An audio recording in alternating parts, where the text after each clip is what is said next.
This is Owen Schroyer from the InfoWars War Room telling you to check out AmericaHappens.com. All right, LW back here with America Happens in Las Vegas, Nevada with Seth Keshel, right? Yep, how are you? I'm trying to stay cool, to be honest with you, but we're surviving day number 2 here in hot Las Vegas, and we're going to talk about elections and election reform, correct? Yeah, that's the plan. We don't fix election reform. We don't really have much of a country, so we are still working on fixing 2020, and I know a lot of people have a lot of questions. Some people look at it and say, well, there's nothing happening, nothing going on. It's more of the same, and they're going to steal another election. But you're here to set that record straight and let us know a little bit of the updates of what's going on, correct? yesterday I spoke about 5 things that every American can do to get involved for 2024. So that's intended to drive action rather than despair, rather than cynicism, pessimism. Lives, L-I-V-E-S, lead is the first step. So if you're not going to volunteer outright just to do lower level things, you need to lead and become a precinct captain. Okay. We are desperately short precinct captains, precinct committeemen, especially in the most critical counties like Maricopa County right down the road in Phoenix. Okay. What other counties across America are you guys looking for help? And the reason why I asked the question is because we do have a lot of viewers out there that want to get involved. And if we can let them know where those problem areas are, maybe we can find a few people to step up. It's very few and far between that we find a county that's 100% staffed for precinct captains. Okay. It requires affiliation with the county Republican Party, which of course a lot of people are hesitant about after years of betrayals from the party. But precinctstrategy.com, that's the brainchild of Dan Schultz, another Army veteran, is a place that you guys need to go look online if you want to get plugged in. So most of the major counties, your big populated counties, are desperately short. Maricopa County has 57% of their precinct committeeman spots vacant, just to give you an example. We need people to investigate, continue to canvass, continue to go find these apartments that have 23 registered voters per unit. That's what's feeding the mail ballot fraud. We need people to volunteer. Precinct poll watchers, election judges. We have to have these positions filled to stop low-level election manipulation. Engage. Voter registration. We have to communicate. We have to push our ideas. We have to make sure that we get the right candidates nominated for office and then elected in the general. And then, of course, we have to turn them out. So part of the equation is getting a pile of votes, and the other side of the equation is the next one, suppressing as many fraudulent votes as possible. So show up. County meetings, election board supervisors meetings. We have to present all this evidence. We have to put it in filings and cases where applicable. Because if we don't do these things, we can't complain about the state of elections because we're not doing everything that we have to do so far. Those are an outline of how you can step up and make a difference. And I think a lot of people want to engage. They just sometimes are hesitant or fearful. They need a little push, a little courage to say, hey, what we do and what we're doing can make a difference. And I think I've been reporting on this for a little over a year. We are seeing some things change across this nation, especially in certain districts where they have changed election laws to where we're starting to see things where voter ID is required. I think that is probably one of the number one steps to changing what happens in our voting system, as well as requiring and demanding that people show ID to vote. Well, 100%. They sidestepped everything in the name of COVID in 2020. So people like governors of Michigan, Pennsylvania, secretaries of state outside of their power authorized excessive mail-in ballots. I believe absentee ballots should be limited to overseas military and the legitimately disabled, all done in the context of COVID. So the courts, of course, are so corrupt that they've been throwing out legitimate filings and cases designed to limit that sort of malfeasance in the election system. Well, since you brought up the word COVID-19, we had an announcement last week by the current administration. Be prepared for another variant coming from Canada. Be prepared for another lockdown.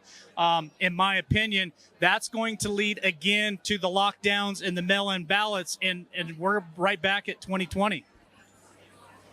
Well, it's a variant that I would call the election variant. Most people are not down with this. If you check it out on an airplane, maybe 2 or 3% of the plane is wearing a mask. And when the mask mandate was repealed last year, everybody celebrated.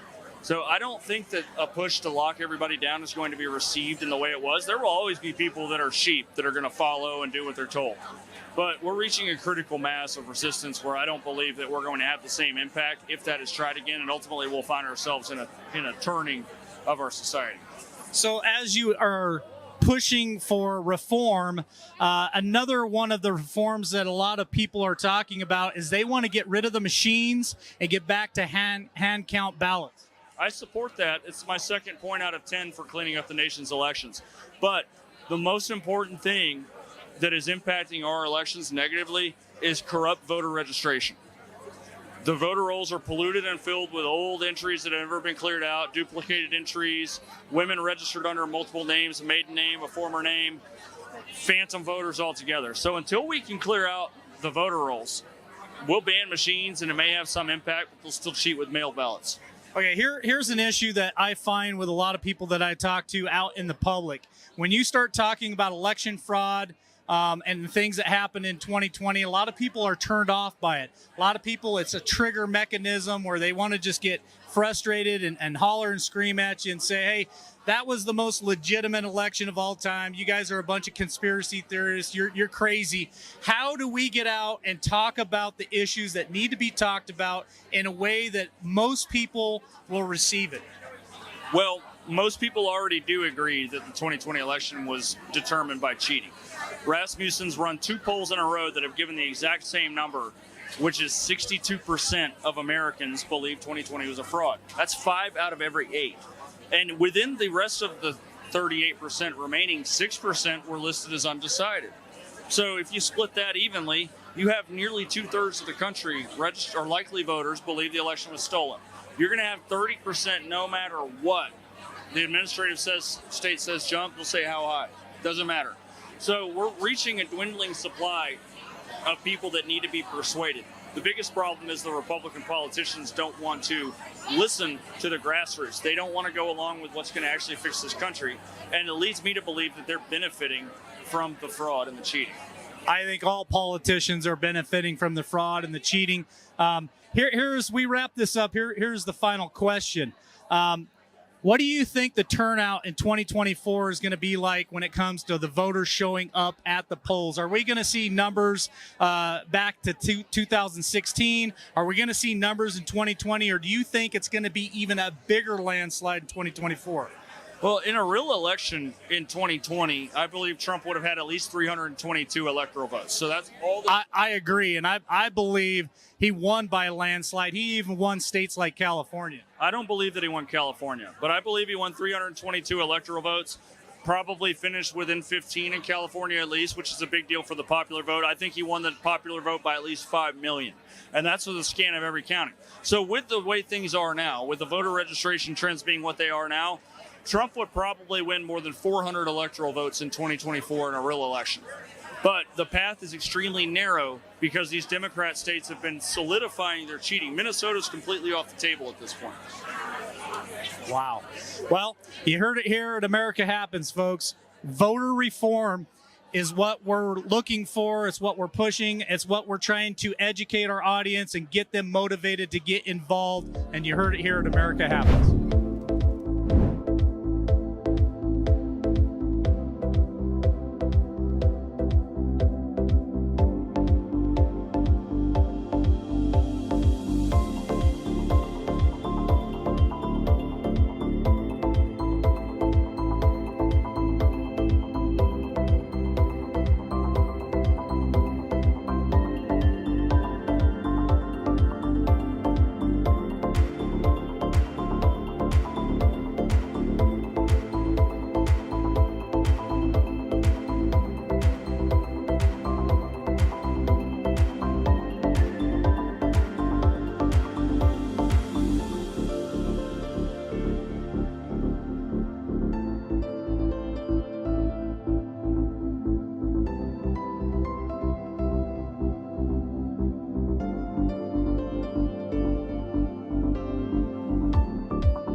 the America Happens Network, because Fox sucks now.